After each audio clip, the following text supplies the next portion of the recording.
அனைவருக்கும் வணக்கம். நான் உங்கள் புவனேஸ்வரி.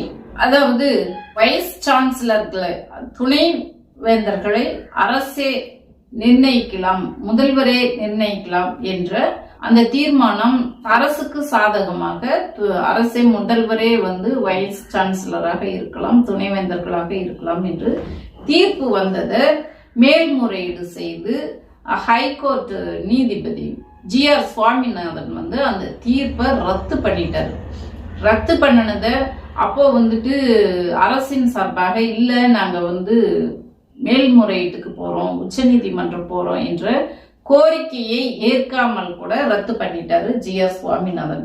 இப்போ இந்த தீர்ப்பை அதாவது அரசே நிர்ணயிக்கலாம் துணைவேந்தர்களை என்று ஹைகோர்ட் வழங்கின தீர்ப்பை GR சுவாமிநாதன் ரத்து பண்ணினத உச்ச நீதிமன்றம் GR சுவாமிநாதன் தீர்ப்பை ரத்து பண்ணி மீண்டும் இந்த வழக்கு ஹைகோர்ட்டுக்கு அனுப்பி புது ஒரு அமர்வு அமர்த்தி விசாரித்து யார் நியமிக்கலாம் என்று விசாரித்து தீர்ப்பு வழங்க வேண்டும் என்று உச்ச நீதிமன்ற தலைமை நீதிபதி சூரியகாந்த் அவர்கள் தலைமையில நேற்று அந்த தீர்ப்பு GR சுவாமிநாதன் தீர்ப்பு ரத்து செய்யப்பட்டிருக்கு. ஒரு மகிழ்ச்சியான செய்தி.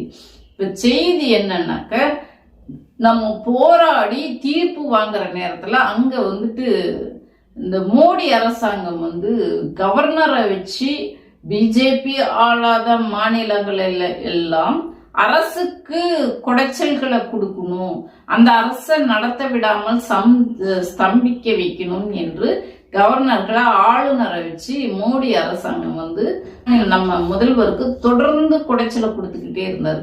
இதனால இந்த வைஸ் சான்சலர் நியமிக்கப்படாததுனால துணைவேந்தர்கள் நியமிக்க முடியல, மாணவர்களுக்கு உரிய அந்த பட்டமளிப்பு விழா இது போன்ற நிகழ்ச்சிகளை நடத்த முடியாம போயிட்டு இருக்கு. இப்ப சமீபத்துல புஷ்பராஜ் என்ற மாணவர் கூட நான் மக்களால் தேர்ந்தெடுக்கப்பட்ட முதல்வர் கையால தான் சான்றிதழ் வாங்குவேன் என்று சொல்லி முதல்வர் படத்தை வச்சுக்கிட்டு சான்றிதழ் வாங்கினத சமீபத்துல கூட நம்ம பார்த்தோம். அண்ணாமலை பல்கலைக்கழகத்துல இது நடந்திருக்கு, சிதம்பரம் அண்ணாமலை பல்கலைக்கழகத்துல. அப்போ ஒரு அரசாங்கம் அவங்க அதிகாரத்துக்கு உட்பட்டு செயல்படலாம்னு நினைக்கும் போது ஒன்றிய அரசாங்கம் அவங்க அதிகார துஷ்பிரயோகம் பண்ணி ஆளுநர்களை வச்சு அரசாங்கத்தை மிரட்டும் போது நமக்கு இந்த நீதி இன்னும் நிலைநாட்டப்படுகிறது, நீதி காப்பாற்றப்படுகிறது, நீதியின் மீது நம்பிக்கை இருக்கிறது என்றால் இந்த உச்சநீதிமன்ற தலைமை நீதிபதி சூரியகாந்த் அவர்கள் போன்ற நீதிபதிகள் இன்னும் நீதியை அவங்க காப்பாத்திட்டு இருக்காங்க என்ற அந்த ஒரு நம்பிக்கை அப்பப்போ துளிர் விட்டு கொண்டே இருக்கிறது. இந்த GR சுவாமிநாதன் போன்ற இந்த நீதிபதிகள்லாம் அவங்க அந்த மனு தர்மத்தின் அடிப்படையில ஒன்றிய அரசாங்கத்துக்கு ஆதரவாக தீர்ப்பு வழங்கும் போது நீதியின் மீது சட்டத்தின் மீது நம்பிக்கை உள்ள அந்த நீதிபதிகள் நீதியை காப்பாத்திட்டு இருக்காங்க, சட்டத்தை காப்பாத்திட்டு இருக்காங்க என்பதுதான் இங்க நிதர்சனமான உண்மையாக இருக்கிறது. இப்ப இந்த GR சுவாமிநாதன் தீர்ப்பை ரத்து செய்ததின் மூலமாக உச்ச நீதிமன்றம் என்ன சொல்லியிருக்குன்னா, இந்த அமர்வை மீண்டும் சென்னை ஹைகோர்ட்டுக்கு மாற்றி புதிதாக ஒரு நீதிபதிகளை நியமிச்சு இப்ப இந்த வைஸ் சான்சலரை அரசே நியமிக்கணுமா அல்லது ஆளுநர் நியமிக்கலாமா என்று மீண்டும் இந்த வழக்கை விசாரணைக்கு எடுத்துக்கிட்டு மீண்டும் ஒரு தீர்ப்பு வழங்கும்.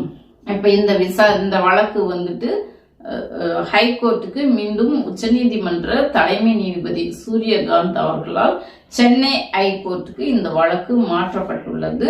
நமக்கு இந்த GR சுவாமிநாதன் வழங்கிய தீர்ப்பு ரத்து செய்தது இன்னைக்கு தமிழ்நாடு அரசாங்கத்துக்கு இது ஒரு பெரிய வெற்றியாக இருக்குது. இது 6 வார காலத்துக்குள்ள விசாரிச்சு தீர்ப்பு வழங்க வேண்டும் என்று சூரியகாந்த் அவர்கள் தலைமை நீதிபதி தீர்ப்பு சொல்லியிருக்காங்க. இன்னும் நம்ம காப்பாற்றக்கூடியது இந்த அரசியலமைப்பு சட்டம் தான். இந்த சட்டத்தை பாதுகாக்க வேண்டிய பொறுப்பு நம்ம இந்த ஜனநாயகத்தின் தூண்களான ஒவ்வொருவருக்கும் உண்டு. ஆனால் இதை காப்பாற்றக்கூடிய இடத்தில் இருக்கக்கூடிய ஒன்றிய அரசு, மோடி அரசாங்கம் இந்த அரசியலமைப்பை சிதைக்க வேண்டும் என்ற முயற்சியில தான் இந்த ஜி.ஆர். சுவாமிநாதன் போன்ற நீதிபதிகளை வைத்து சட்டத்தை வளைத்து இது போன்ற தீர்ப்புகளை, அதுவும் என்ன மாதிரி இப்ப இந்த தீர்ப்பு ரத்து செஞ்சதுக்கு அடிப்படை காரணம் என்னன்னாக்க, மே மாசம் 21 ரத்து பண்ணியிருக்காங்க. மே மாசம்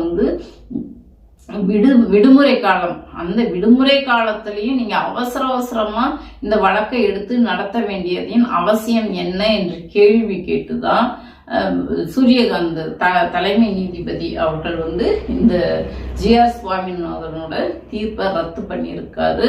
மீண்டும் இந்த வழக்கு சென்னை ஹைகோர்ட்டுக்கு வரப்போகிறது. வழக்கின் தீர்ப்பு, வழக்கின் நடைமுறை எப்படி இருக்கு என்று இன்னும் ஒரு 1.5 மாத காலத்துக்குள்ள நமக்கு எல்லாம் இதுக்குண்டான முடிவுகள் கிடைத்துவிடும்.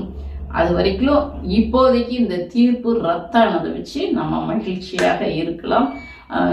இந்த காணொலியை பார்த்துட்டு இருக்கிறீங்க, உங்களுடைய கருத்துக்கள் என்ன மாதிரி தீர்ப்பு வரும், என்ன மாதிரியான வழக்கு நடைமுறைகள் சென்னை ஹைகோர்ட்ல நடக்கும், சரியான நீதி கிடைக்குமா என்று உங்களுடைய பார்வையில கமெண்ட்ல சொல்லுங்க. நன்றி.